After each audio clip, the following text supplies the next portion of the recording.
Welcome to Masters of Business. Yes, your employees do matter. They matter to you, they matter to your business, and ultimately they matter to your business success. My name's Natasha Hawker from Employee Matters, and I'm an employee expert.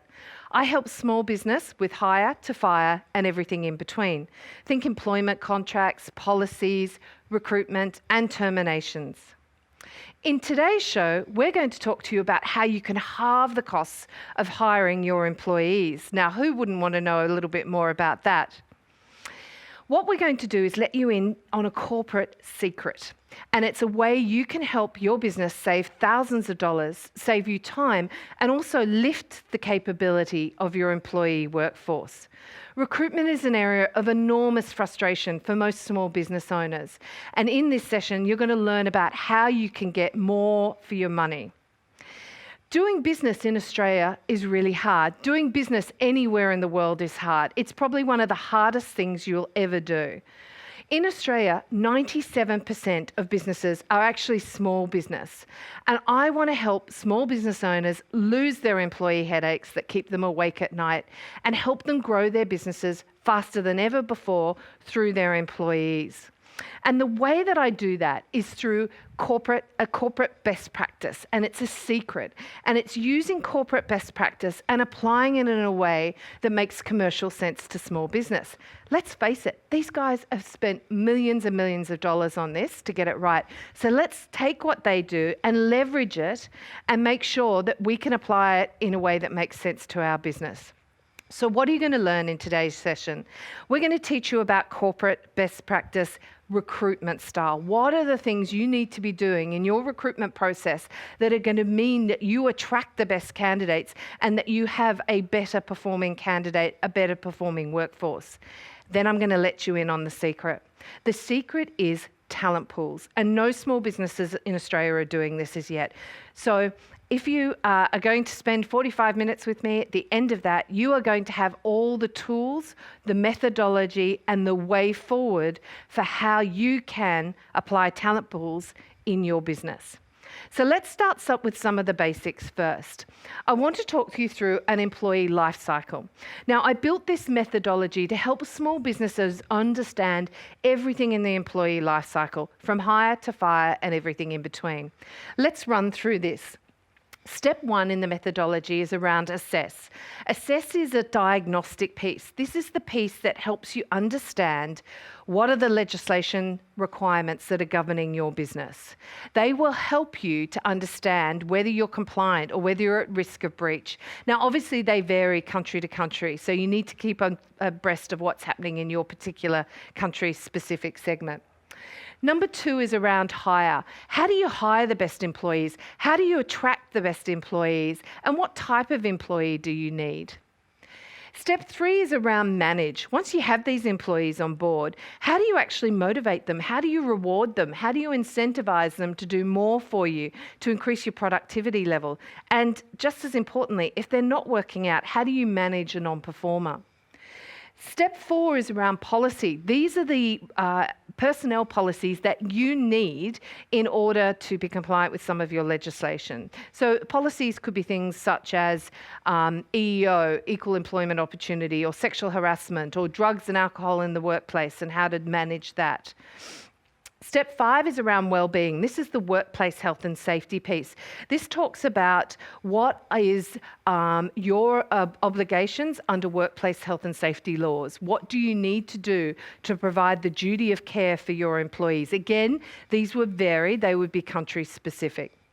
Step six is around training. So if you bring these fabulous candidates on board, how can you make sure they are trained up and that they can perform at their optimum level? You can also teach in this section what's appropriate workplace behaviour so that people behave as they should at work. Step seven is around engagement. This is one of my favourite steps in the employee lifecycle because this is where you can absolutely get more for your money. Step seven talks about engagement, which is actually a measure of discretionary effort. So if you can measure what the engagement levels are in your workforce, you can increase those. So employers that have 75% engagement levels and above get 21% more profitability and 22% more productivity. Now, who wouldn't want some more of that? Step 8 is around measure. This is about the hard numbers of HR, the hard numbers of employees. What are employees costing you? And more importantly, and we're going to go through this today, what's it costing you not to have employees in your workplace? Step 9 is around exit. This is around how do you exit employees, both those performing employees that you might want to get back, you might want to start an alumni program, and also when it hasn't worked out, how do you exit employees from your organisation in a way that's legal, safe and fair? So that's our employee 9-step employee lifecycle. We're going to focus most on hire today. One of the challenges around hiring in the small business segment is that most small businesses don't know how to write great ads. They don't know how to attract the best candidates. They don't know where all their candidates are hiring, and they don't know how to get that candidate to take their job offer over their competition. So we're going to focus on how can you make sure that you get the best possible candidates in your pipeline and that you have a choice and that you can lift your employee capability across the business over time. I always say that your employees are both your greatest asset and potentially your greatest liability. So let's hire the best employees we can. Now, what often happens when people go to hire, they don't know when is the right time to hire. Do I need to? Can I afford to? There are generally 2 tips that happen for small business owners. First of all, it's their gut. Their gut tells them, I think it's time to hire. I really do think it's time to hire. The second way they'll typically know that it's time to hire is that the mistakes start to increase because resources are getting stretched further and stretched further and stretched further. One of the challenges is that many small business owners often deliberate so long about whether now's the right time to hire or not that they actually leave it too late, and that can have a detrimental impact to their business as well. So what I wanted to talk to you about here is a little technique to work out, can I afford to have a new employee? And if I can afford it, what am I going to get them to do? So I'd like you to do a little exercise with me. I'd like you to grab a piece of paper. On the front of the piece of paper, I'd like you to write down all your revenue targets for the next 12 months. What you think you're going to bill over the next 12 months from whatever month we're in now, right through for the 12-month period. Then I'd like you to sit down and work out what you pay yourself. Now, let's face it, some of us as small business owners don't pay ourselves what we should, but what you are paying yourself in the business. Then I want you to flip that piece of paper over.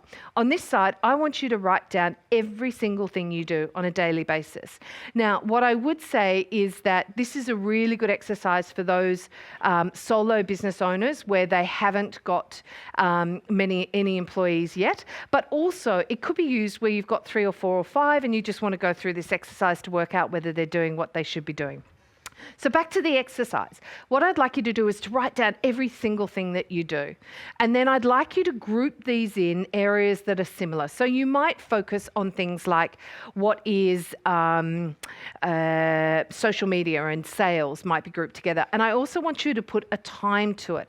I want you to work out what the timing is around that particular activity. Put it away for 24 hours and come back. You're going to think about more things. Now it's going to get really hard. I'd actually like you to work out what you're good at. What are you famous for? I think as small business owners, what we typically do is we can turn our hands to most things, and we will try most things, but that's not necessarily the most effective use of our time. So work out what you're particularly good at. That should leave a list of what you should outsource or potentially get someone else to do it. Now work out what it's going to cost you to outsource or get somebody else to do that role, and then work out what your hourly rate is. And if you could repoint that time to focus on growing the business, would that make more sense? And I think in many cases, it probably does. The next thing you need to think about is, all right, I know what I need them to do. What type of employee do I need? So there are a number of different employees. You could have a permanent employee. You could have a permanent part-time employee. You could have an independent contractor, a casual, or a temp. All of those have different legal requirements, again, depending on what country you live in. So you will need to work out what best fits your needs. I would encourage you not just to think about permanent employees in every case. There are many other opportunities, and use those instruments of hiring different employees to your advantage. Now, I'm going to share a story with you. I actually like to iron. Well, actually, I don't actually like ironing. I like the outcome of the task. I like my kids to be in iron clothes, and I like them, and even my husband, although he's not that fussed on it. Now, the issue is that ironing is a very time-consuming task, and I need to work out whether I'm best suited to actually spend my time ironing, which I could probably outsource for a much lesser cost than what I pay myself, or do I outsource that and actually spend my time working on a $6,000 to $10,000 deal for the business? Now, I know what I think I need to do. What do you think I need to do? Recruitment is actually quite simple when you're good at it. It's right person, right place, right time. That's what you need to think about when it comes to recruiting. So let's explore what's happened traditionally in recruitment methods. Traditionally, most people have always advertised. Originally, it was through the newspaper, and then we had job sites come on board. What happens there is most cases you pay a set fee, your ad runs for a certain amount of time, and it points the candidates through to you. You pay a fixed price for that time, and then hopefully you manage to net your ideal candidate. The second way is through the use of recruitment agencies. Now, recruitment agencies typically charge you between 10 and 35% of the total compensation. So that's how agencies have typically recruited over time, and that's the cost base. But recruitment is a really consuming activity. It takes a lot of time, especially if you're going to do it properly. So it's a very time-consuming activity, and most small business owners actually don't feel like they get the return on investment. They feel like the yield is very low for what they're getting, and the candidates are a bit ho-hum and they haven't really nailed it. The other thing there with that time investment is that there's a cost to that. So it's an expensive process, especially if you do use an agency. I think what's been interesting is there's been a massive change in how we recruit. And typically the ways we used to recruit with technology have got much more effective. There's way more ways to recruit than what there were in the past. But interestingly, what we haven't got better at is when we have a candidate, how we manage them through our recruitment process. We still have a lot to learn. I think there's an enormous opportunity. If you can do this better than your competitors, you're more likely to hire better employees. So what does it actually cost you to recruit? Well, it's interesting. As we touched on, it's normally between 10 to 35% of total compensation. Let's say, for argument's sake, the average salary in Australia at the moment is about $55,000 plus super. For argument's sake, let's make it $60,000. You times that by 15%, you're paying a $9,000 fee on a placement. Now, that only occurs if they actually find someone for you. On the flip side, most business owners try and do it themselves to varying degrees of success. But even to work out what that costs you, if you do a fully comprehensive recruitment campaign, and we know this from spending years and years of working with our clients, if you do it well, it'll take you about 40 hours. Now, that 40 hours, let's for argument's sake times that by an hourly rate if you pay yourself $80 an hour. Then for ease of maths for me, that's about $3,200. That's a lot of money. It's a lot of money if you go through an agency. So let's make sure we're using that time wisely. And if you're doing it yourself, that's taking you away from the core business, from potentially bringing in business to you. So let's get smarter about this. Let's work out ways that we can get the most bang for our buck when we're spending our time and our money around recruiting for ourselves. So I wanted to go through this in detail because I see enormous amounts of clients who don't do this well. This process should be followed consistently every single time you do a recruitment process. So let's run through it. The first thing you need to do is to write or review your job description. Make sure that it's still accurate for what you want. If you don't know what you want, how can you communicate to the market what you're looking for when you hire this person? And I always say you need about 60% of what you're looking for, and then the person's got room to move. The second thing is you need to write a compelling ad that's going to attract people to your organisation. If you don't write a great ad, if you've got grammatical errors in your ad, discerning candidates are going to bypass your ad and go and look at somebody else. So write an ad that's going to draw them into your organisation. Determine your sourcing channels. We're going to go through sourcing channels later. Then as you start to receive all the CVs in, match them against your job description and work out which of the candidates you want. And then you have a yes pile, no pile, maybe pile. That process can take quite an amount of time.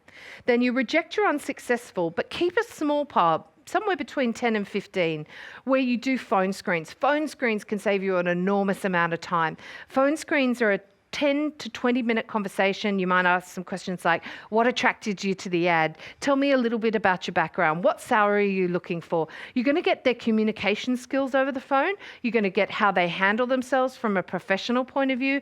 And you're also going to work out whether you can afford them or not. So it's a great cull before you waste an hour getting them to come in and meet with you, or waste their time as well. Then you're going to move to interview. Now, this usually is done face-to-face, but with technology today, that can be done via Skype. Then you're going to write some assessments. You remember your best candidate at the end of the day and your worst candidate, and you forget all the ones in between. You really should spend about 15 minutes preparing for your interview, an hour for your interview, and 15 minutes writing up your assessment at the end. Then call back, say 3 candidates for your second interview. Do 3 because they're competing for other jobs and they may all fall out of your funnel. So we do need to get a few in there. Then conduct some skills testing. By skills testing, I mean things like Microsoft testing, Excel, can they type as fast as you need? Can they program in the language that you need? And then I recommend some psych testing. We're going to go into that later on. Make a verbal offer. This verbal offer is subject to reference checks. You then do your reference checks. You must do reference checks, and we'll go through that safety net later. Then background checks, which is checking on right to work status, for argument's sake. Then send them the employment contract and wait till you get the written or the signed employment contract back. Once you have that, then you can let your unsuccessful, the last 2 other candidates who are in the process, know that they've been unsuccessful. Now, that whole process can take anywhere from 1 to 3 weeks, depending on how quickly you can tie all this up. Do not start this process unless you're ready to do it, because you need to work out. We talk about doing it in a way of you keep your candidates warm and treat your candidates how you would like to be treated if you were going for a job interview process. So let them know the timing, let them know when they can be expected to hear from you, because again, you're competing with other employers who might be doing this better than you. So once we get them, how do we make sure they're going to take our job offer? We talk about what's your employee value proposition. In other words, what's in it for them? Are you an employer that provides exceptional office space with great views? Are you an employer that focuses on balance of life? There was recently a survey done by LinkedIn, and the #1 attractor of a candidate to a role is actually work-life balance. And that's up from position 4 a couple of years ago. So think about what's in it for them. Why would they want to take your job over someone else's? What's your ideal employee? In this one, what we're talking about is your perfect employee, and then obviously work out how you can find more of them. Who's your candidate? Who's your employee that you couldn't possibly live without? And then think about what's the market paying. You have market minimums under legislation. In Australia, it's under your modern award legislation, but there's a market range. So are you paying in the 25th percentile, in which case you're unlikely to get candidates, the 50th, but you give enormous flexibility and balance of life, or do you pay in the 75th percentile and they don't have a life? They've given everything to you. You even take their blood. And is the recruitment process timely? Are they going through that process in a timely basis? I come back to how would you want to be treated if you were the candidate?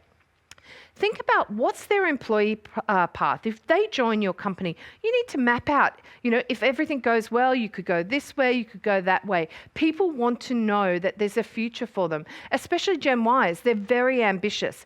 And Gen Ys, typically 65% of them want to be entrepreneurs. So don't undervalue what you can teach them as an entrepreneur, because that could be a way of keeping them in your business. And then the last one I wanted to touch on is brightness of future. Are you using new technology? Are you growing faster than anyone else in the market? Why would somebody join your business? Now we need to talk about where the best candidates are hiring. Once you're ready to hire, where can you find them? It's no longer as simple as an ad in your local daily. So there are a whole lot of places they're hiring. But what you do need to think about is it depends on the role. So for example, If you're looking for a labourer is more likely to be hanging out in Craigslist or Gumtree. If you're looking for a hairdresser, Facebook might be a better place to recruit, or alternatively, just putting a sign in a window.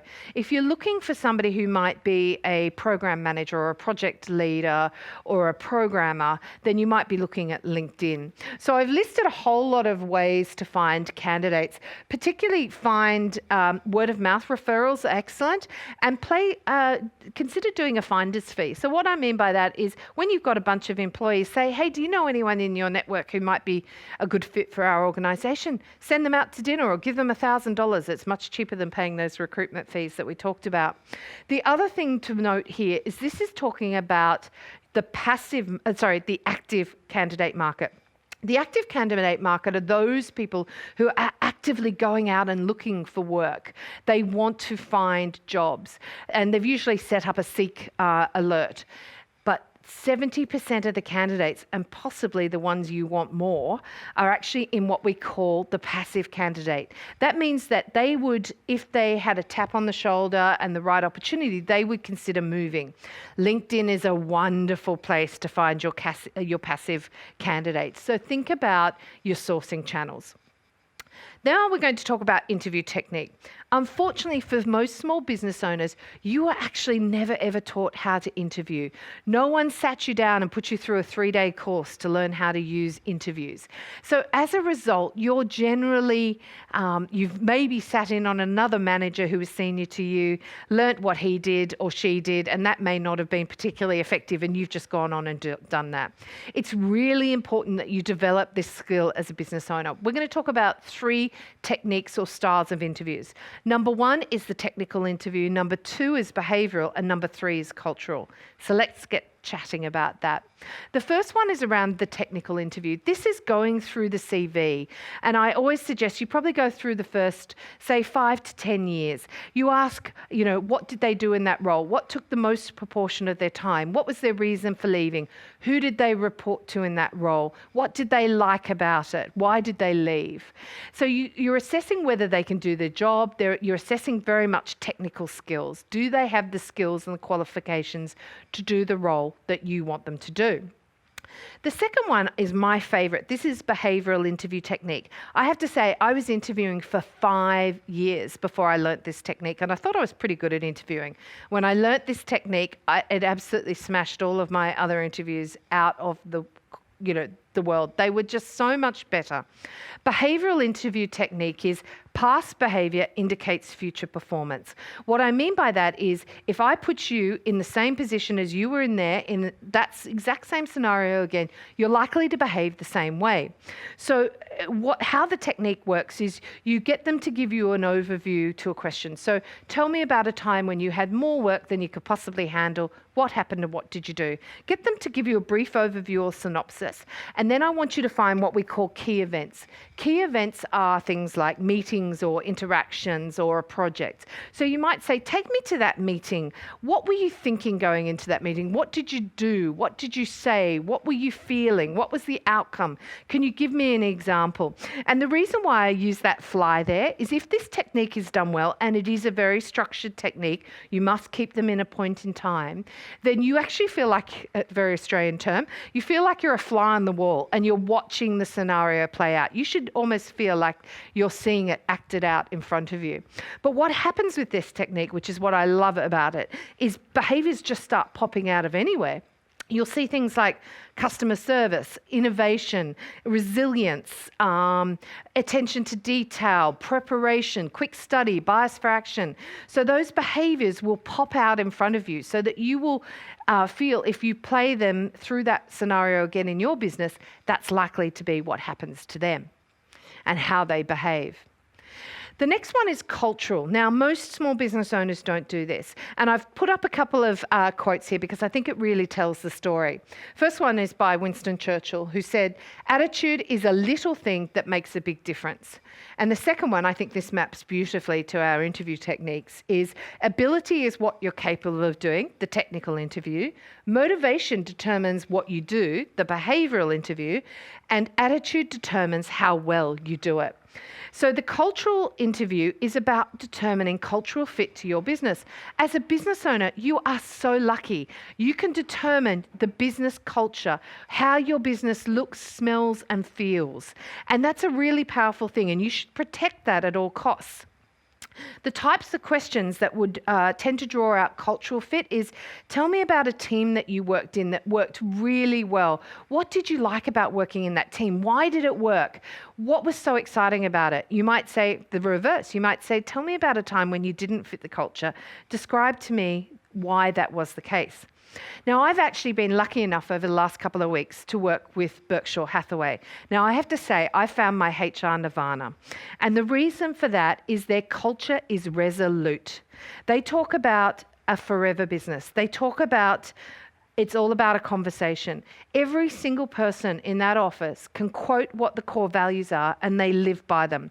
They not only hire for values, they actually reward for values, and they will walk away from a deal if it doesn't fit the business. So think about your culture and hire. That will be what makes people successful in your business. So what are the biggest interview mistakes? As I talked about, most small business owners have never been taught how to interview, and therefore they do make some mistakes. So if you can avoid making these, they will work for you. So the first one is you typically talk too much. What I mean by that is think about the 80-20 rule. You should be speaking 20% of the time. The candidate should be speaking 80% of the time. So use that technique when you're preparing for interviews. Have all your questions prepared in advance. Questioning technique is something that you get better at. Ask the same questions to the same candidates, and then you can compare like for like. Most small business owners tend to ask leading questions. An example of a leading question is, so you went to Harvard or Oxford, I'm sure you're very well networked. Well, one, you've made an assumption, and two, typically what happens is the candidate will say, yes, I did go to Harvard, and yes, I am well networked. Also use other styles of questioning techniques like closed questions. If you have a person that you just can't stop, they're on a roll, interrupt them and control the interview, and that's perfectly fine. Let them know that at the beginning. But say something like, did you go to university? It's a yes-no answer. So get those styles of questioning done. And if you've got a quiet candidate, silence. And they'll look to fill the silence. You don't sell the opportunity. Don't think of this as a one-way street. You need to make sure that that candidate absolutely wants to come and work for you. I think many business owners are under the illusion that they're actually waiting for the candidate to sell themselves to you, but you actually should be just as keen to sell your opportunity to them. And they don't understand all the sourcing channels. If you keep going to the same sourcing channel, you're going to keep getting the same results. If you spread your net a bit broader, you're probably going to get some other candidates that you wouldn't have otherwise seen. And the last one is most people only actually do the technical skills interview. They don't do the behavioural and they don't do the cultural. And then they find they get someone who's not a fit for their organisation or behaves in a way that doesn't work within your business. So think about broadening your interview skills. So if you are working on your interview skills, and I would encourage you to do that, there are some safety nets that can actually help you with understanding what you need to do once you've got the candidates in. So let's go through what they are. The first one is reference checks. I find too many small business owners don't actually do reference checks, and that's a big concern. They should be mandatory. It's not what the referee does say, it's what they don't say. And a really great tip is when you're going through that technical interview, ask who they're reporting to. So in that role, when you were the customer service lead, who did you report to and what was their title? And then when you get to the end of the interview and you say, who should I talk to for your referees? And they give you a different name, well, then you've probably worked out something there. The next one is background checks. Background checks refers to things like credit checks. I have over 10% of my clients have actually experienced employee fraud. If you have people who are touching money, particularly in your finance department, I would encourage you as an insurance policy to get background checks done. They also look at right to work status, employment history, and you can even do address checks and things like that. Really important to consider background checks. Harrison assessment is a psychometric test. I actually love it because it actually maps an individual to a role. So they have mapped over 6,500 roles globally. So say we use me for an example. I would do an assessment, takes me 20 minutes online, and it would map me to either a small business owner or a HR manager or senior manager. It will give me a suitability indication. So it will say you're 75% suitable to being a business owner and 20% suitable to being a HR manager. But then after that, it actually lists all my traits. So it might say that I've got the ability to do public speaking, but I'm dreadful at attention to detail. So it means that you can point me to work where I'm going to do the best, because you can work that stuff out after time, but it takes time to work that out. And if you know that in advance, you can make sure you give that individual the best opportunity for succeeding in your business. The other one is technical testing. This is making sure, for example, you might get them to throw a proposal together or give you some artwork. And the other one here is to validate the qualifications. Many years ago, I worked for an organisation and we had hired 500 people in 5 weeks, and it was pandemonium. And the background checks took a little bit longer, but one of the background checks was to actually validate that the qualifications were accurate. Unfortunately, we found a number of the people that we had hired who were successfully working in the organisation had actually falsified their academic records. Now, even though they were successful, they were actually terminated. And the reason for that is one of the core values of this business was integrity. And the fact that they'd done this, trust was an issue, and they were out the door. The other one you might like to consider as well is around medical checks. So, for example, we have a client that is a hotel, and they make sure that everyone has medical assessments. So their housekeeping staff that are making 50 beds a day don't have any pre-existing back conditions. And the last one there is making sure that you check all the documentation, that you have everything. And when you do your interview notes, they can be called on for 5 years in Australia. So make sure that they're accurate and don't write naughty things on your documentation. Many years ago, I worked for a recruitment agency and I was going back through some assessments, and somebody had written black as the ace of spades. That's not appropriate and should never be written down. Right, I've gone through the recruitment best practice because if you don't understand that technique, then you won't be able to do something more advanced, which is what talent pools is. Talent pools is effectively building a pool of talented individuals in preparation for you to hire them. So why would you build talent pools? It's a more advanced technique, and basically it will help you lift your employee capability.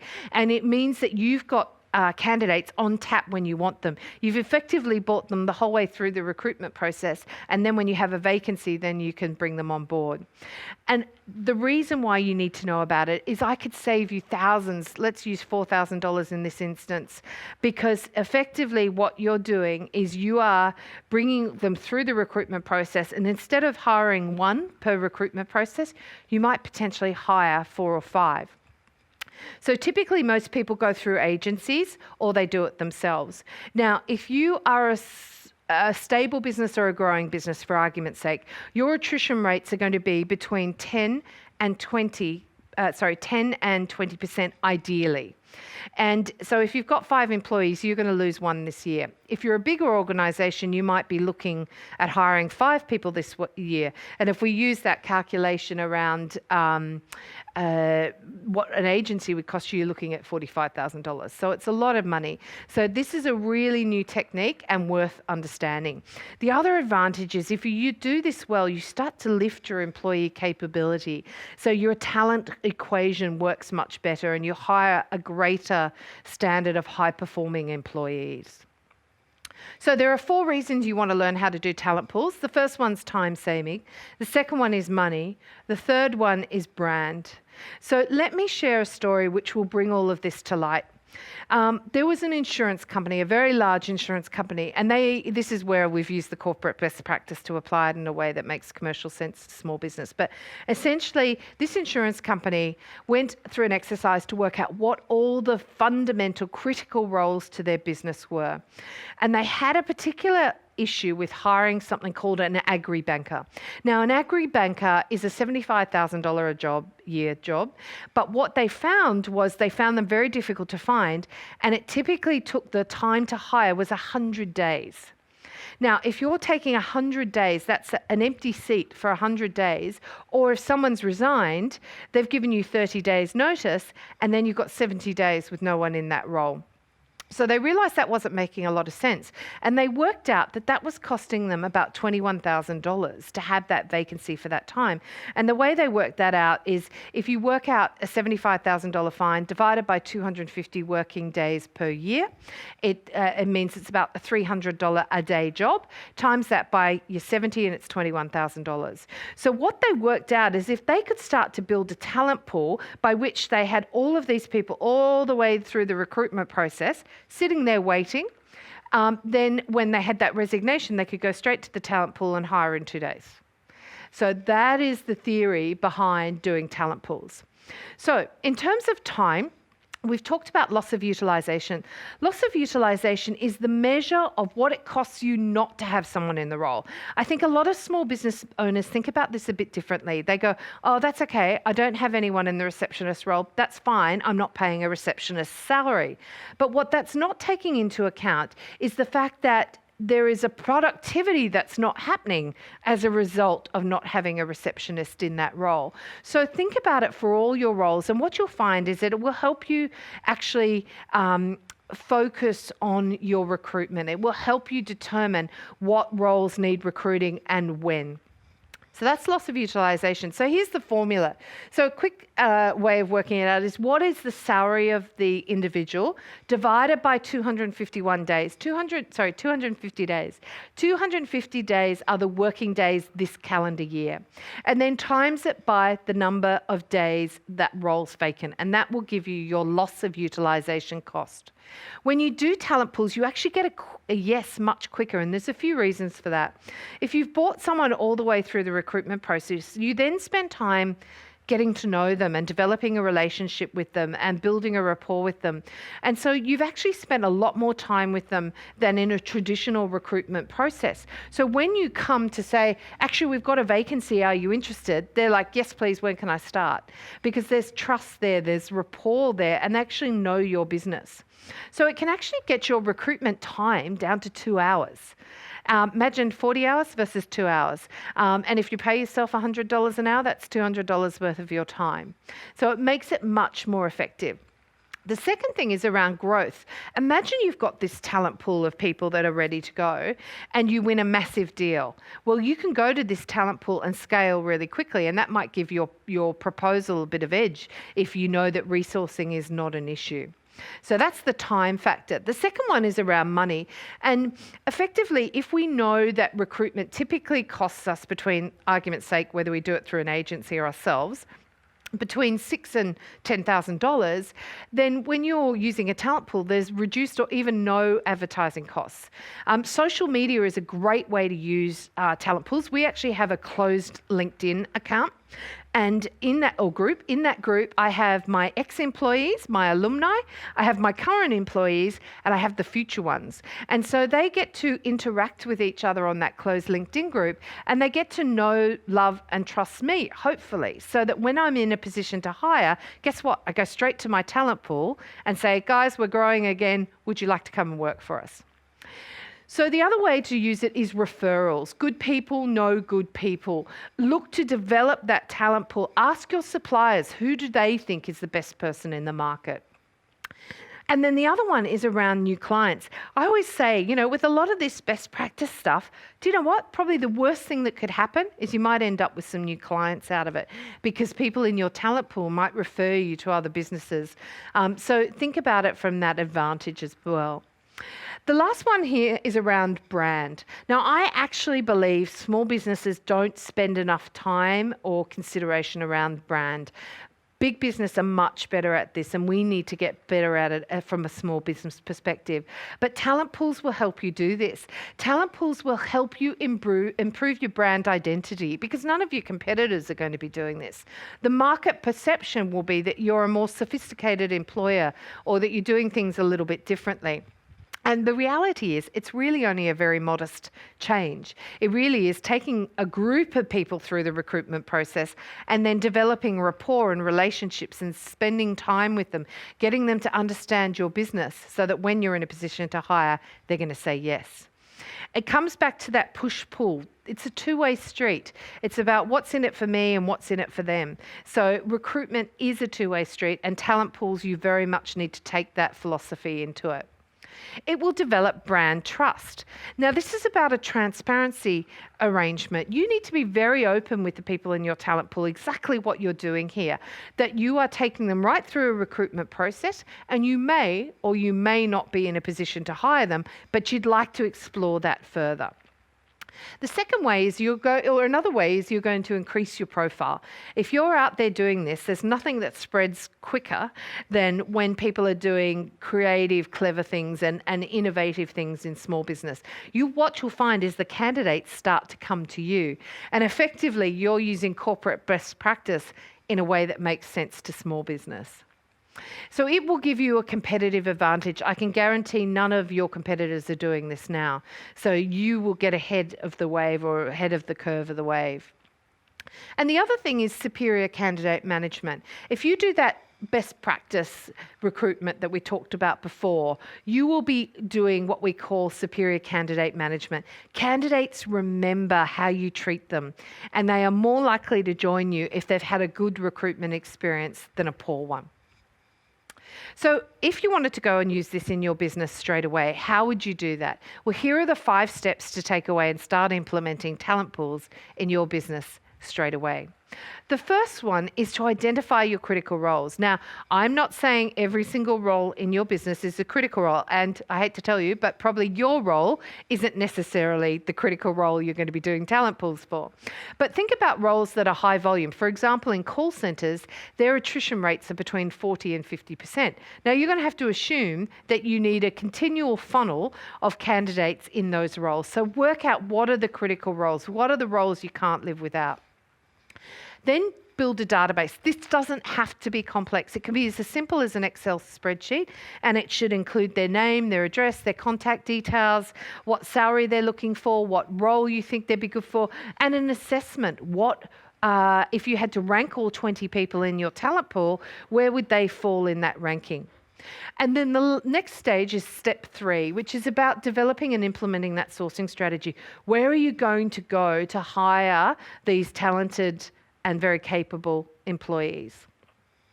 You then need to work out how to assess them. As we talked about, phone screen, 2 interviews, reference checks, assessments around technical, the Harrison assessment, and then offer. So make sure that you are assessing these candidates effectively. And then the next step is you communicate what your next steps are and build relationships. So you take them all the way through the recruitment process up until when you would give them a contract. But don't give them a contract yet, because that would be legally binding. But just be very clear what you're trying to achieve here. So the top 1% of businesses do this. So why not you? You can get incredible leverage off that $4,000 or $3,200 worth of your time to manage to get a number of candidates through your cycle and into your business. And I can guarantee you'll start to attract better quality of candidates. And better quality of candidates means a highly engaged team, means greater productivity and greater profitability. So why do you want to use talent pools? You want to do it because it saves you time. It saves you money. Let's face it, it could be as much as $45,000 if you're recruiting 5 jobs this year.